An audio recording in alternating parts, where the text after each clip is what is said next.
Are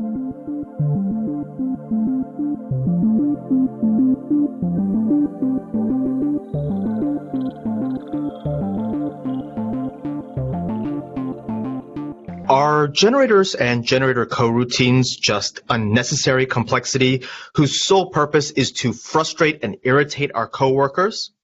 Well, it turns out they aren't. And especially if the task that we're trying to solve is writing bots with some sort of statefulness to them, for example, a conversational bot, it turns out that generator coroutines are one of the best possible ways that we can approach this problem. In today's session, we're going to talk about how generator coroutines might apply to the problem of writing the state machine behind a conversational bot. I want to start by doing a very quick overview. We're going to blitz through a couple of core concepts just to make sure that we're all starting from the same place. From that overview, we'll talk about state machines and the different ways to model or represent them. And then finally, we'll talk about how generator coroutines give us a very interesting way to model or represent state machines. And so, in order for us to get started, why don't I share my screen with you? Behind me, you'll see my screen. I'll of course hide in the corner here, and let's take a look. I want to start with a very quick overview of some core concepts as well as some terminology that's going to come up along the way. And I'm going to go through this very quickly. First, I'm going to say the word iterable over and over again. And I might even sometimes say capital I iterable, although probably not because there's not that much to distinguish between a lowercase I or a capital I iterable. Sometimes when I say capital I, I'm saying that to indicate that I'm talking about something that is programmatic in nature, something that comes from the standard library. Specifically, one of these things that comes from the collections module. I'm talking about how Python identifies that something is an iterable, whatever that happens to be. Well, it turns out that an iterable is something that we can iterate over. And there's a lot of things that we can iterate over. For example, a list is definitely an iterable. In fact, we can ask Python, is a list an iterable? And it'll tell us, well, absolutely. Not just a list, we also have some of our other built-in collection types like the set. So we can ask Python, is this set here iterable? And it'll say, of course. And not just these pieces of data that we're used to working with, but even things like files. We can say with open the current file that we're looking at as F, and we can ask Python, is this file iterable?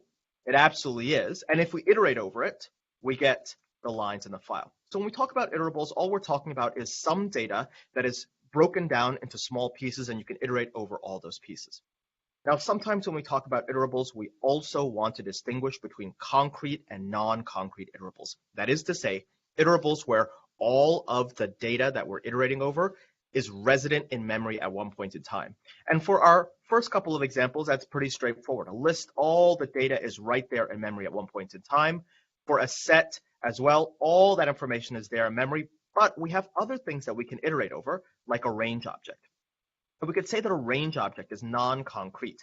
That is to say, when we look at a range object, and we print out its repr, we see range 0 to 3. Is this using 3 units of memory to store the values 0, 1, and 2? Well, in Python 2, it was, and there was a distinction between the range and the xRange object. But in Python 3, this is no longer a concrete iterable.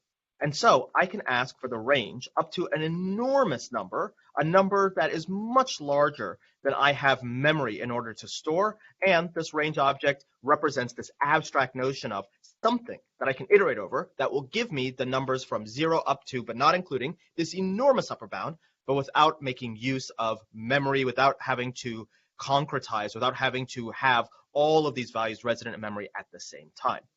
Next, what's an iterator?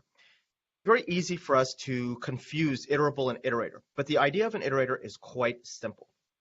When I have something that I can iterate over, an iterable, well, I go ahead and I iterate over that thing and I get each one of the individual values. I look at them one at a time. Behind the scenes, this syntax here actually turns into something that looks a little bit like the following in Python.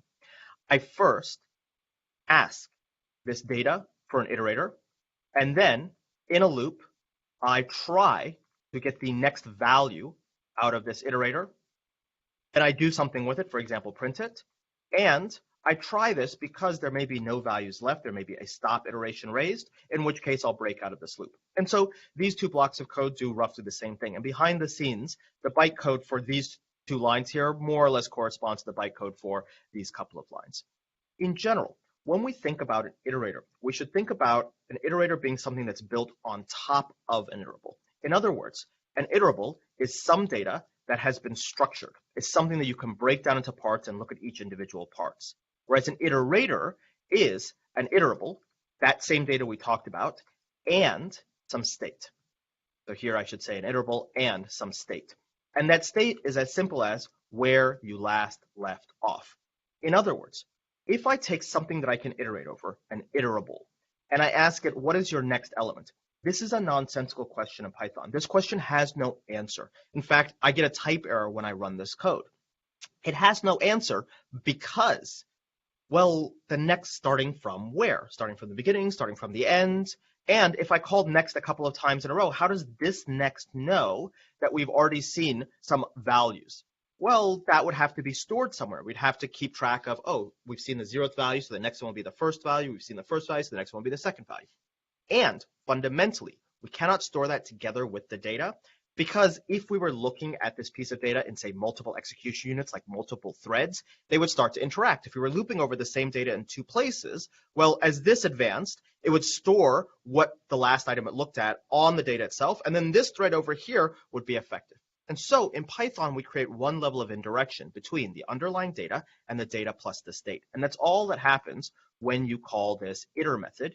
You get an iterator, which is just a reference to the underlying data, as well as some storage for the state of where you last left off. So far, this terminology is fairly straightforward, but unfortunately, this terminology isn't particularly useful other than eyeballing maybe certain mistakes that you might make when showing off what an iterable or an iterator is all about. For example, it's pretty common for you to see examples where somebody creates a class and they say self, def iter turns itself, and then next does something here. Well, this is probably wrong because it's almost certainly the case that the iterator needs to have some level of indirection, just like with the Python list. And so if I were writing some dummy code to show off what an iterator was all about, I probably would want to do something like this. Separate these in some fashion.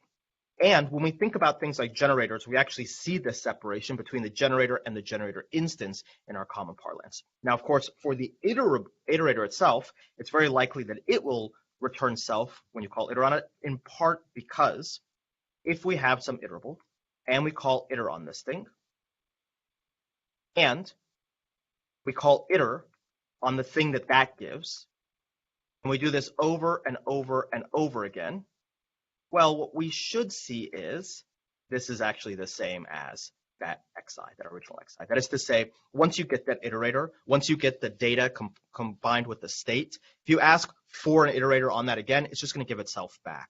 And the reason for that is you can think that if behind the scenes there's a data transform that looks like this, well, we kind of want to make it so that this call here works no matter what, that it's idempotent, so that if you happen to have some sort of crazy nested loop, or if there happens to be something that's constructed an iterator from the iterable, and then you loop over that as well, you don't get any weird errors. And so it's often the case that calling iter multiple times on that result doesn't really do anything. And this is in part to make the syntax work a little bit better, to compose a little bit better.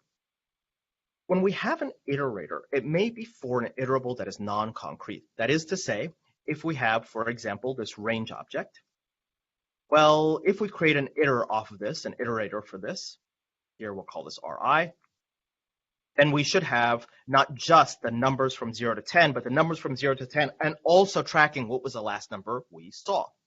Well, we can iterate over this thing and say, okay, what's the next number? And I should get 0 up to, but not including 10. And note that even though I've called iter here, and even though this line of code will behind the scenes call iter, no big deal, because that iter call is idempotent. Well, it may be the case that instead of looking at the values individually, I actually want to take this thing that is non-concrete and make it concrete. So I'll often use a terminology of materializing some data, materializing an iterator. And so here you might say this is the process of materializing this iterator, taking these pieces that are not materially available in memory, resident memory at one point in time, and making that the case. Now, moving on as quickly as